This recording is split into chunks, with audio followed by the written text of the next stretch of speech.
வீட்டை விட்டு வெளியே கிளம்புன காலுக்காவதுக்கு அன்னைக்கு காலையிலேயே பசி எடுக்க ஆரம்பிச்சிடுச்சு. இப்படி பசியோட பறந்து வந்த காலுக்காவும் சோனாக்குடியோட வீட்டு வாசல்ல வந்து உட்காந்தது.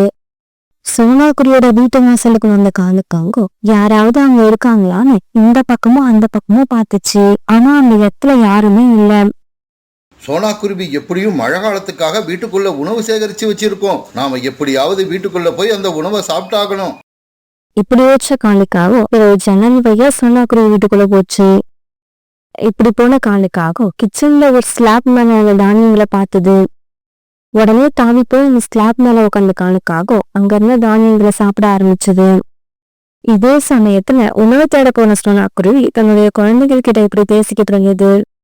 குழந்தைங்களா, நீங்க 2 பேரும் இந்த தானியங்களை எடுத்து வீட்டுக்கு போங்க. அம்மா போய் ஏதாவது இனிப்பான பழங்கள் கிடைக்குதான்னு பாத்துட்டு வராய். அம்மா, நீங்க போய் பழங்களை எடுத்துக்கிட்டு சீக்கிரமா வீட்டுக்கு திரும்பி வந்துருங்க. வானத்துல மேகங்கள் மழை வர்ற மாதிரி இருக்கு. ஒருவேளை மழை வந்துருச்சுன்னா அப்புறம் நீங்க வீட்டுக்கு திரும்பி வர ரொம்ப கஷ்டப்படுவீங்க. குக்கு, நீ சொன்ன மாதிரியே அம்மா சீக்கிரம் வீட்டுக்கு வந்துடுறேன். நீ அக்கா கூட வீட்டுக்கு போ. இப்படி சொன்ன சோனாக்குருவி பிறகு பழங்களை தேடத்துக்காக அந்த இடத்த விட்டு பறந்து போச்சு. அம்மா அங்கிருந்து பறந்து போனவுடன் குழந்தைங்க 2 பேரும் தன்னுடைய வீட்டுக்கு திரும்பி பறக்க ஆரம்பிச்சாங்க. இதே சமயத்துல சோனாக்குருவி வீட்டுல இருந்த தானியங்கள்ல பாதி தானியங்களை திருடி சாப்பிட்ட காலுக்காகவும் மீதி இருந்த தானியங்களை எடுத்துக்கிட்டு அங்க வந்து தன்னோட வீட்டை நோக்கி பறந்து போய்கிட்டு இருந்தது. கொஞ்ச நேரத்துல அம்மா கொடுத்த தானியங்களை எடுத்துக்கிட்டு தன்னோட வீட்டுக்கு வந்து சேர்ந்துட்டாங்க. இப்படி வீட்டுக்கு வந்து சேர்ந்திருக்கவங்க ஸ்லாப் மேல அம்மா வச்சிருந்த தானியங்கள் இப்ப இல்லாத பார்த்துட்டு அதிர்ச்சி ஆனாங்க. குக்கு, இந்த செல்ஃப் மேல அம்மா வச்சிருந்த தானியங்கள் எங்க? பியூட்டி, நம்ம காலையில வீட்டை விட்டு போறப்ப இந்த செல்ஃப்ல நிறைய தானியங்கள் இருந்துச்சு. ஆனா இப்ப எதுவுமே இல்ல. யாரோ வீட்டுக்குள்ள வந்து அந்த தானியங்களை திருடிக்கிட்டு போயிட்டாங்கன்னு நினைக்கிறேன். ஆமா குக்கு, அப்படிதான் நடந்திருக்கணும். இந்த விஷயத்தை நம்ம உடனே அம்மா கிட்ட சொல்லணும். இப்படி சொல்லிட்டு பியூட்டி தன்னோட வீட்டு வாசலுக்கு வந்தது. இந்த சமயத்துல பயங்கர இடிசவத்தோட மழையும் பெய்ய ஆரம்பிச்சிடுச்சு. இப்படி மழை பெய்ய ஆரம்பிச்சதும் பியூட்டி மறுபடியும் வீட்டுக்குள்ளேயே திரும்பி வந்துருச்சு. குக்கு, மழை பெய்ய ஆரம்பிச்சிடுச்சு. அம்மா அநேகமா வீட்டுக்கு திரும்பி வந்துகிட்டு இருப்பாங்கன்னு நினைக்கிறேன். இதே சமயத்துல மழையில நனைஞ்சுக்கிட்டு தன்னோட வீட்டுக்கு போய்கிட்டு இருந்த சோனாக்குருவிய ரீட்டா கிளி இப்படி போக்குச்சு. சோனா, இந்த மழையில நனைஞ்சுக்கிட்டு எங்க போயிட்டு இருக்க? வீட்டுக்கு வா, மழை விட்டதும் போகலாம். இல்ல ரீட்டா, வீட்டுல என்னோட குழந்தைங்க தனியா இருக்காங்க. நான் உடனே வீட்டுக்கு போய் ஆகணும். ரீட்டா கிளிக்கிட்ட இப்படி பதில் சொன்ன சோனாக்குருவி பிறகு அங்கங்க தன்னோட வீட்டை நோக்கி பறந்து போச்சு. இப்படி பறந்து போன சோனாக்குருவி தன்னுடைய வீட்டுக்கு போய் சேர்ந்த உடனே குழந்தைகள் 2 பேரும் வீட்டுல தானியங்கள் திருட்டு போன விஷயத்த தன் அம்மா கிட்ட சொன்னாங்க. அம்மா, நீங்க செல்ஃப் மேல வச்சிருந்த தானியங்களை யாரோ திருடிக்கிட்டு போயிட்டாங்க. என்னோட உழைப்பை எல்லாம் யாராவது திருட்டு போயிடுவாங்கன்னு நான் பயந்துக்கிட்டே தான் இருந்தேன். நான் நினைச்ச மாதிரியே நடந்துருச்சு. என்னோட தானியங்களை திருடிட்டு போன அந்த திருடனுக்கு வயிற்று வலி தான் வரப்போகுது. சோனாக்குருவி வீட்டுல இருந்து தானியங்களை திருட்டு போன காலுக்காகவும் மழை பெஞ்சதால வழியில ஒரு மாத்தடியில உட்காந்துச்சு. இந்த தானியங்களை வீட்டுக்கு எடுத்துக்கிட்டு போனா கோரிக்கும் பங்கு கொடுத்தாகணும். அதனால இந்த தானியங்களையும் நான் இங்கேயே சாப்பிட போறேன்.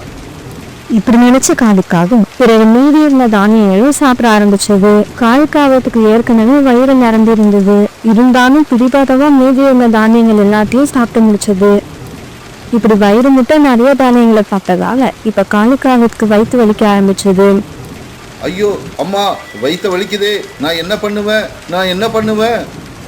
இப்படி கொஞ்ச நேரம் வயிற்று வலியால துள்ளி குதிச்சுக்கிட்டு இருந்த காலுக்காகவும் பிறகு எப்படியோ ஒரு வழியா தன்னோட வீட்டுக்கு பாய்ந்து போச்சு. இப்படி பறந்து போன காலுக்காகவும் தன்னோட கூட்டுல விழுந்து மறுபடியும் கத்த ஆரம்பிச்சது. கோரி, கோரி, என்னை காப்பாத்து, என்னோட வயிற்று வலிக்குது, என்னை எப்படியாவது காப்பாத்து. காலுஜி, கிடைச்ச உணவெல்லாம் தனியாவே சாப்பிட்டு இருப்பீங்கன்னு நினைக்கிறேன். அதனாலதான் இப்படி வயிற்று வலிக்குது. எல்லாத்துக்குமே ஒரு அளவு இருக்கு. அளவுக்கு மேல சாப்பிட்டா இப்படிதான் வயிற்று வலி வரும். கோரி, நீ நினைச்ச மாதிரி எதுவும் நடக்கல. நீ எப்படி பசியா இருக்கியோ அதே மாதிரி தான் நானும் பசியில இருக்கேன். இருந்தாலும் எனக்கு வயிற்று வலிக்குது, என்னை எப்படியாவது காப்பாத்து. சரி சரி, கொஞ்ச நேரம் சத்தம் போடாம இருங்க, நான் ஏதாவது செய்யறேன். இப்படி சொன்ன வெடிக்காக பிறகு சோனாக்குருவி வீட்டுக்கு பறந்துட்டு வாசல் கதவை தட்ட ஆரம்பிச்சது. சோனா, சோனா, கொஞ்சம் சீக்கிரம் கதவை தர. என்னோட கணவர் காலுஜி ஆபத்துல இருக்காரு. சொல்லுங்க கோரியக்கா, ஏன் இப்படி சத்தம் போடுறீங்க? காணா எனக்கு என்ன ஆச்சு? சோனா, காலேஜ் வயிற்று வலியால துடிச்சுக்கிட்டு இருக்காரு. உன்கிட்ட வயிற்று வலிக்கான மருந்து இருக்கா? கோரியக்கா, என்கிட்ட இருந்த வயிற்று வலி மருந்து தீர்ந்து போயிடுச்சு. நீங்க பரன் டாக்டர் வீட்டுக்கு தான் போகணும். சோனா, பருந்து டாக்டர் நான் போய் கூப்பிட்டா வீட்டுக்கு வர மாட்டாங்க. அதனால நீ போய் தயவு செய்து உங்களை என்னோட வீட்டுக்கு அழைச்சிக்கிட்டு வா. நான் வீட்டுக்கு போய் காலேஜ் பக்கத்துலயே இருக்கேன். வீட்டில் காலேஜ் வயிற்று வலியால தனியா தவிச்சுக்கிட்டு இருக்காரு. சரி கோரியக்கா, நீங்க போங்க, நான் போய் பரம்பு டாக்டர் அழைச்சிட்டு வந்துடுறேன். சோனாக்குடி இப்படி சொன்னாங்க. கோரிக்கா தன்னோட வீட்டுக்கு பறந்து போச்சு. ஒரு வீட்டுக்குள்ள போன சோனாக்குடி அந்த குழந்தைகிட்ட இப்படி பேச ஆரம்பிச்சது. குழந்தைங்களா, காலையில் எனக்கு வயிற்று வலிக்குதான், அதனால நான் போய் பரம்பு டாக்டரை கூப்பிட போறேன். என்னது, கால் அங்கிளுக்கு வயிற்று வலிக்குதா? அம்மா, அப்படின்னா நம்ம வீட்ல திருட்டு போன தானியங்களை கால் அங்கிள் தான் எடுத்துக்கிட்டு போய் சாப்பிட்டு இருக்கணும். அதனாலதான் நீங்க சொன்ன மாதிரி வயிற்று வலி வந்துருச்சு. குழந்தைங்களா, ஒருவேளை காலையில் நம்ம தானியங்களை தேடி சாப்பிட்றா கண்டிப்பா அதுக்கு தகுந்த தண்டனை கொடுப்பேன். இப்படி சொன்ன சோனாக்குடி உடனே பரம்பு டாக்டர் கிட்ட கலந்து போச்சு. பரம்பு டாக்டர், நீங்க முதல்ல காலநாய் கிட்ட என்ன சாப்பாடு சாப்பிட்டாங்கன்னு கேட்டுடுவா மருந்து கொடுக்கணும். ஒருவேளை அந்த காலநாய் என்னோட தானியங்களை திருடி சாப்பிட்டிருந்தா உங்ககிட்ட இருக்கிற ஊசியிலேயே பெரிய ஊசியா போடணும். சோனா, நீ கவலைப்படாத. அந்த காலுக்காகத்தோட வாயிலிருந்து எப்படி உண்மையை வரவழைக்கணும்னு எனக்கு தெரியும். இப்படி பேசிக்கிட்ட சோனாக்குடியும் பரம்பு டாக்டர் பிறகு காலுக்காகத்தோட வீட்டை மட்டும் பறந்து கொண்ட. கோரி, கோரி, என்ன காப்பாத்து. இந்த வயிற்று வலியால நான் இறந்து போயிடுவேன் போல இருக்கு. காலுஜி, உங்களோட சவுண்டு ரொம்ப அதிகமா இருக்கு. பசியால இந்த வயிற்று வலி வந்திருந்தா உங்களால இவ்வளவு சவுண்டா கத்த முடியாது. எனக்கு என்னவோ உங்க வயிறு ஃபுல்லா தானியங்கள் இருக்கிற மாதிரி தெரியுது. இவங்க இப்படி பேசிக்கிட்டு இருக்கப்ப சோனாக்குடியும் பரம்பு டாக்டரும் காலுக்காகத்தோட வீட்டுக்கு வந்து சேர்ந்துட்டாங்க. கோரியக்கா, வெளியில மழை நிறைய பெய்யுது. பரம்பு டாக்டர் இங்க அழைச்சிட்டு போறதுக்கு கூட ரொம்ப கஷ்டப்படுறேன். காலு, சொல்லுப்பா, வயிற்றுல எந்த இடத்துல வலிக்குதுன்னு சொல்லு. பருந்து டாக்டர், எனக்கு எந்த இடம்னு கரெக்டா சொல்ல தெரியல. ஆனா என்னோட வயிறு பூரா வலிக்குது. சீக்கிரமா ஏதாவது செஞ்சு என்னோட வயிற்று வலியை நிறுத்துங்க. உன்னோட வயிற்று வலியை நிறுத்துறதுக்காக தான் நான் இங்கே வந்திருக்கேன். சரி சரி, இப்போ நான் கேட்கறதுக்கு கரெக்டாக பதில் சொல்லு. கொஞ்ச நேரத்துக்கு முன்னாடி நீ என்ன சாப்பிட்ட? வந்து நான் எதையுமே சாப்பிடல. நான் ரொம்ப பசியில இருக்கேன். இங்கே பாரு காலு, எனக்கு என்னவோ உன்னோட வயிறை பார்க்கும்போது வயிறு ஃபுல்லாக உணவு இருக்கிற மாதிரி தோணுது. உண்மையை சொல்லு. அப்படி நீ சொல்லலைன்னா என்னால் உன்னோட வயிற்று வலியை நிறுத்துறதுக்கான மருந்தை கொடுக்க முடியாது. டாக்டர், நான் உண்மையை சொல்லிடுறேன். எனக்கு கொஞ்சமா தானியங்கள் கிடைச்சது, அதை மட்டும்தான் சாப்பிட்டேன்.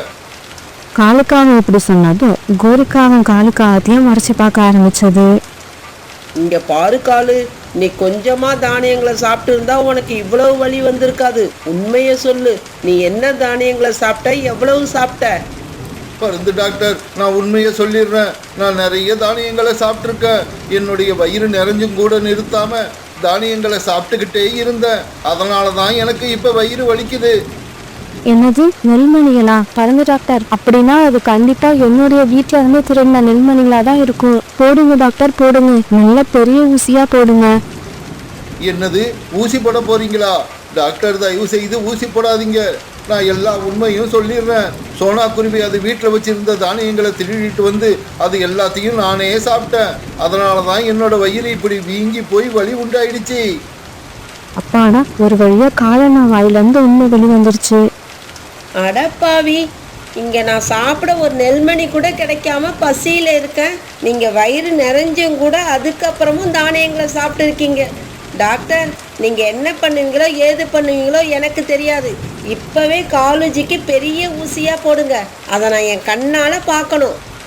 சரி சரி, நீங்க 2 பேரும் காலுவோட காலையும் ரெக்கையும் கெட்டியா பிடிச்சுக்கோங்க. நான் ஊசியை போட்டு விடுறேன்.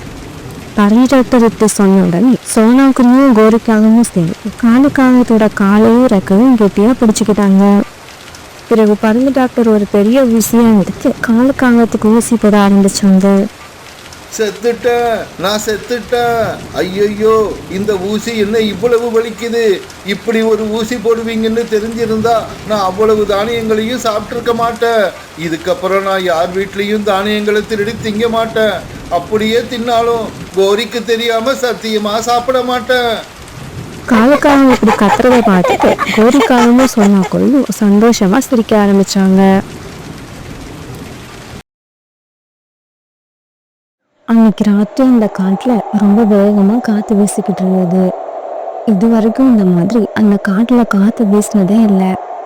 இந்த சமயத்துல சோனாக்குருவிக்கும் பக்கத்துல படுத்திருந்த கொக்கு இப்படி வேகமா வீசின காத்தால கூட்டுல இருந்து கீழே விழுந்துட்டான். இப்படி விழுந்த கொக்குவை காத்த அது போன பக்கம் எல்லாம் இழுத்துக்கிட்டே போச்சு. அந்த காட்டுல கூடு கட்டி தங்களோட கூட்டுல தூங்கிட்டு இருந்த பறவைகள் எல்லாரும் எழுந்திரிச்சு உட்காந்துட்டாங்க. அதே மாதிரி தூங்கிட்டு இருந்த சோனாக்குருவி எழுந்திரிச்சு உட்காந்துது. இப்படி எழுந்திரிச்சு உட்காந்த சோனாக்குருவி தான் பக்கத்துல படுத்திருந்த தான் குழந்தை குக்கு இல்லாத பார்த்துட்டு அதிர்ச்சி ஆயிடுச்சு. குக்கு குக்கு, நீ எங்க இருக்க? பிறகு தன்னுடைய கூட்டுல இருந்து கீழே இறங்குன சோனாக்குருவி நிறைய இடங்கள்ல தன்னோட பையன் குக்குவை தேடி பார்த்தது. ஆனா குக்கு எங்கேயுமே கிடைக்கவே இல்லை. உடனே என்ன செய்யறதுன்னு தெரியாத சோனாக்குருவி அழுதுகிட்டே காங்களோட வீட்டை நோக்கி பறந்து போச்சு. காங்களோட வீட்டுக்கு போன சோனாக்குருவி காலுக்காவதுகிட்ட நடந்தது எல்லாத்தையும் சொல்லுச்சு. காலண்ணா, என்னோட குழந்தை குக்குவை எல்லா இடங்கள்லயும் தேடி பார்த்துட்டேன், எங்கேயுமே கிடைக்கல. நீங்க எங்கேயாவது பாத்தீங்களா? இல்ல சோனா, நான் இன்னும் வீட்டை விட்டு வெளியில கிளம்பவே இல்லை. ஆனா ராத்திரி காத்து ரொம்ப வேகமா வீசிச்சு. இப்படி ஒரு காத்து வீசி நான் இதுவரைக்கும் பார்த்ததே இல்லை. அப்புறம் அந்த காத்து கடற்கரை பக்கத்தை நோக்கி தான் வீசுச்சு. அதனால குக்கு வந்த காத்து கண்டிப்பா கடற்கரை பக்கம் உள்ள காட்டுக்கு தான் கொண்டு போயிருக்கணும். காலண்ணா, எனக்கு கடற்கரை பக்கம் போய் பழக்கம் இல்ல, தயவு செய்து நீங்களும் என் கூட வாங்க. சோனா, உனக்கு என்னை பத்தி தெரியும். நான் ஒரு சோம்பேறி, ரொம்ப தூரம் பறந்து வர மாட்டேன். இருந்தாலும் உன்னோட கஷ்டத்தை பார்த்துட்டு உனக்கு உதவி பண்றதா முடிவு பண்ணிட்டேன். இப்படி சொன்ன காலுக்காகும் பிறகு சோனாக்குருவி கூட கடற்கரைக்கு பக்கத்துல உள்ள காட்டை நோக்கி பறந்து போச்சு. இப்படி போன இவங்க வழியில எந்த பறவைய பார்த்தாலும் அந்த பறவை கிட்ட குக்குவை பத்தி விசாரிச்சாங்க. அம்மா, நீங்க வழியில எங்கேயாவது ஒரு குழந்தை பறவைய பாத்தீங்களா? மகளே, நேத்து வீசின காத்து பறவைகளோட வாழ்க்கையில ஒரு பெரிய சூறாவளியை உண்டு பண்ணிடுச்சு. சில பறவைகளோட வீடு இடிஞ்சு விழுந்துடுச்சு. சில பறவைகளோட முட்டைகளை காணோம். சில பறவைகளோட குழந்தைங்க காணாம போயிட்டாங்க. இருந்தாலும் நான் இதுவரைக்கும் எந்த குழந்தை பறவையும் பார்க்கல. அந்த சமயத்துல கொக்கு கடற்கரைக்கும் பக்கத்துல உள்ள காட்டுக்கு போற வழியில ஒரு மரத்தடியில படுத்திருந்தான். காத்து அவனை இழுத்துக்கிட்டு வந்த சமயத்துல அவனோட ரெக்கைகள்ல காயம்பட்டு இருந்தது. அம்மா, என்னால பறக்க முடிஞ்சிருந்தா நான் இந்நேரம் உங்களை தேடிக்கிட்டு வந்திருப்பேன். ஆனா என்ன பண்றது, என்னாலதான் பறக்கவே முடியலையே. கொக்கு இப்படி அழறத பார்த்துட்டு ரீட்டா கிளி அவன்கிட்ட போச்சு. தம்பி, அழாத. உங்க அம்மா வர வரைக்கும் நீ என் வீட்டுல வந்து இரு. உன்னை நான் என் வீட்டுக்கு அழைச்சிக்கிட்டு போறேன். ஆண்டி, உங்களால என்ன எங்க அம்மா கூட சேர்த்து வைக்க முடியுமா? ஆமா, உன்னோட பேர் என்ன? என் பேரு குக்கு. இங்க பாரு குக்கு, நீ எதுக்கும் கவலைப்படாத. நான் உன்னை எப்படியாவது உங்க அம்மா கூட சேர்த்து வச்சிடுறேன். எனக்கு அந்த நம்பிக்கை இருக்கு. இப்படி சொன்ன ரீட்டா கிளி கொக்குவை கூடவே தூக்கி வச்சுக்கிட்டு தன்னோட வீட்டை நோக்கி பறந்து போச்சு. கொக்குவை தன்னோட வீட்டுக்கு அழைச்சிட்டு போன ரீட்டா கிளி அவனோட ரக்கையில பட்டிருந்த காயத்துக்கு மருந்து போட்டு விட்டது. பிறகு அவனுக்கு சாப்பிட தானியங்களை கொடுக்க கொக்குவும் தானியங்களை சாப்பிட ஆரம்பிச்சான். இதையெல்லாம் பார்த்துட்டு ரீட்டா கிளியோட பையன் மிட்டு அழ ஆரம்பிச்சான். அம்மா அம்மா, இவன் யாரு? இவனை எனக்கு பிடிக்கவே இல்ல. இவனை கொண்டு போய் வெளியில விட்டுட்டு வாங்க. மிட்டு, இந்த பையன் அம்மாவை விட்டு பிரிஞ்சு அழுதுகிட்டு இருந்தான். கஷ்டத்துல இருக்கிறவங்களுக்கு உதவி செய்வதுதான் நல்ல பறவைகளோட பழக்கம். மிட்டு, நான் இங்கேயே இருக்க மாட்டேன். எங்க அம்மா கிடைச்ச உடனே அவங்க கூட போயிடுவேன். குக்கு இப்படி பேசினாலும் மிட்டு அவன் கூட பேச விரும்பல. உடனே தன்னோட கூட்டுல படுத்து தூங்க ஆரம்பிச்சான். இதே சமயம் குக்குவை தேடி பறந்து வந்த சோனாக்குருவியும் காலுக்காகவும் ஓய்வெடுக்கிறதுக்காக ஒரு மரத்துல உட்கார்ந்தாங்க. அந்த சமயம் இருட்டவும் ஆரம்பிச்சது. சோனா, இதுக்கு மேல என்னால பறக்க முடியாது. இன்னைக்கு ராத்திரி இந்த மரத்திலேயே தங்கிட்டு நாளைக்கு காலையில பறக்க ஆரம்பிப்போம். காலண்ணா, நீங்க கழிச்சு போயிருப்பீங்கன்னு எனக்கு தெரியும். நீங்க விருப்பப்படி இன்னைக்கு ராத்திரி இந்த மரத்திலேயே ஓய்வெடுக்கலாம். பிறகு காலுக்காகவும் அந்த மரத்திலேயே படுத்து தூங்க ஆரம்பிச்சது. ஆனா குழந்தைய விட்டு பிரிஞ்ச சோனாக்குருவிக்கு தூக்கமே வரல. தன்னோட குழந்தைய நினைச்சுக்கிட்டு அந்த மரத்துல உட்கார்ந்து இருந்தது. மறுநாள் பொழுது விடிஞ்சிச்சு. ரீட்டா கிளி குக்கு மிட்டு இப்படி எல்லாரும் கண் விழிச்சு எழுந்திரிச்சாங்க. அம்மா, பொழுது விடிஞ்சிடுச்சு. இவனை கொண்டு போய் வெளியில விட்டுட்டு வந்துருங்க. மிட்டு, உங்க வீட்ல நான் இருக்கிறது உனக்கு பிடிக்கலன்னா நான் இப்பவே இந்த வீட்டை விட்டு போயிடுறேன். குக்கு, இந்த சமயத்துல நீ வீட்டை விட்டு வெளியே போக கூடாது. உன்னோட ரெக்கையில பட்ட காயம் இன்னும் ஆறல. அம்மா, அவனே போறேன்னு சொன்னாலும் நீங்க ஏன் வேண்டாம்னு சொல்றீங்க? அவனை இப்பவே வீட்டை விட்டு வெளியில அனுப்புங்க. மிட்டு, இப்படி எல்லாம் பேசுறது ரொம்ப தப்பு. இன்னைக்கு இல்லாட்டி நாளைக்கு குக்கு நம்ம வீட்டை விட்டு போக தான் போறான். பிறகு கொஞ்ச நேரம் கழிச்சு ரீட்டாக்கு உணவு தேட கிளம்பிச்சு. மிட்டு, குக்கு, நீங்க 2 பேரும் வீட்லயே இருங்க. நான் போய் உணவு தேடி எடுத்துக்கிட்டு வரேன். இப்படி சொன்ன ரீட்டா கிளி பிறகு உணவு தேடுறதுக்காக வீட்டை விட்டு வெளியில போச்சு. பிறகு கொஞ்ச நேரம் கழிச்சு ரீட்டா கிளியோட வீட்டுக்குள்ள ஒரு பாம்பு வந்துருச்சு. அந்த பாம்பு மிட்டுவை விழுங்க போற சமயத்துல குக்கு இப்படி சத்தம் போட்டான். மிட்டு, மிட்டு, இந்த பக்கம் வந்துரு. உனக்கு பின்னால ஒரு பாம்பு வருது. குக்குவோட சத்தத்தை கேட்ட மிட்டு தாவி போய் குக்கு பக்கத்துல உட்காந்துக்கிட்டான். அவன் ரொம்பவும் பயந்து போயிருந்தான். ரக்கையில காயம்பட்டு இருந்த குக்குவால பறக்க முடியாதால மெதுவா நகர்ந்து போய் கீழே கடந்த ஒரு கம்பை எடுத்து பாம்பை விரட்ட ஆரம்பிச்சான். பாம்பே, இந்த இடத்த விட்டு போயிடு, இல்லன்னா உன்னை அடிச்சே கொன்னுடுவேன். குக்கு கையில இருந்த குச்சை பார்த்த உடனே அந்த பாம்பு பயந்து போய் ரீட்டா கிளி வீட்டை விட்டு வெளியில போயிடுச்சு. குக்கு, உனக்கு ரொம்ப நன்றி. நான் சொன்ன மாதிரி நீ என்னோட வீட்டை விட்டு வெளியே போயிருந்தா இந்நேரம் நான் பாம்புக்கு இரையாகி இருப்பேன். இந்த நிகழ்ச்சிக்கு அப்புறம் மிட்டுவும் குக்கும் நண்பர்கள் ஆயிட்டாங்க.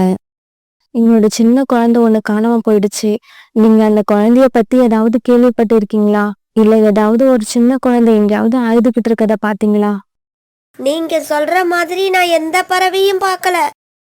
இவங்க இப்படி பேசிக்கிட்டு இருக்கத பார்த்த ரீட்டா கிளி அங்க வந்து உட்காந்துது.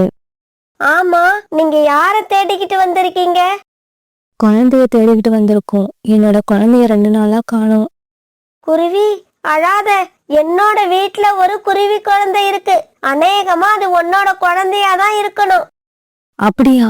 அப்படின்னா சீக்கிரமா என்ன உங்க வீட்டுக்கு அழைச்சிட்டு போங்க. அந்த குழந்தைய நான் இப்பவே பார்த்தாங்கணும். பிறகு சோனா குருவி, காலுக்காக ரீட்டா கிளி, இவங்க 3 பேரும் ரீட்டா கிளி வீட்டை நோக்கி பறக்க ஆரம்பிச்சாங்க. தன்னோட குழந்தைய பார்த்த சோனா குருவி இப்ப ரொம்ப சந்தோஷமா இருந்துச்சு. அதோட மகிழ்ச்சிக்கு அளவே இல்லை. பிறகு குக்குவை தூக்கி தான் நெஞ்சோட அணைச்சிக்கிச்சு. சோனா, நாம சாதிச்சிட்டோம். காணாம போன உன்னோட குழந்தைய கண்டுபிடிச்சிட்டோம். குக்குவோட அம்மா தன்னோட வீட்டுக்கு வந்ததை பார்த்ததும் குக்கு தன்னை விட்டு போயிடுவானோன்னு மிட்டுக்கு பயம் வந்துருச்சு. குக்கு, இதுதான் உங்க அம்மாவா? நீ இவங்க கூட போயிடுவியா? என்னை விட்டு போகாத குக்கு, நீ என் கூடவே இருந்துரு. என்னடா இது ஆச்சரியமா இருக்கு. நேத்து வரைக்கும் குக்குவ வீட்ல இருக்க கூடாதுன்னு சொல்லிக்கிட்டு இருந்த நீ இப்ப என்னடானா குக்குவ வீட்டை விட்டு அனுப்ப மாட்டேன்னு சொல்ற?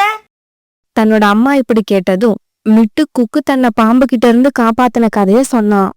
மிட்டு, கவலைப்படாத. நான் இப்ப உன்னை விட்டு போனாலும் உன்னை பார்க்க நான் உங்க வீட்டுக்கு அடிக்கடி வருவேன். பிறகு காலுக்காகவும் சோனா குருவி, குக்கு இவங்க 3 பேரும் தங்களுடைய காடு நோக்கி பறக்க ஆரம்பிச்சாங்க. பிறகு மிட்டு குக்கு தன்னை பாக்குறதுக்காக வரப்போற நாளை எதிர்பார்த்து ரொம்ப ஆவலா காத்திருந்தான்.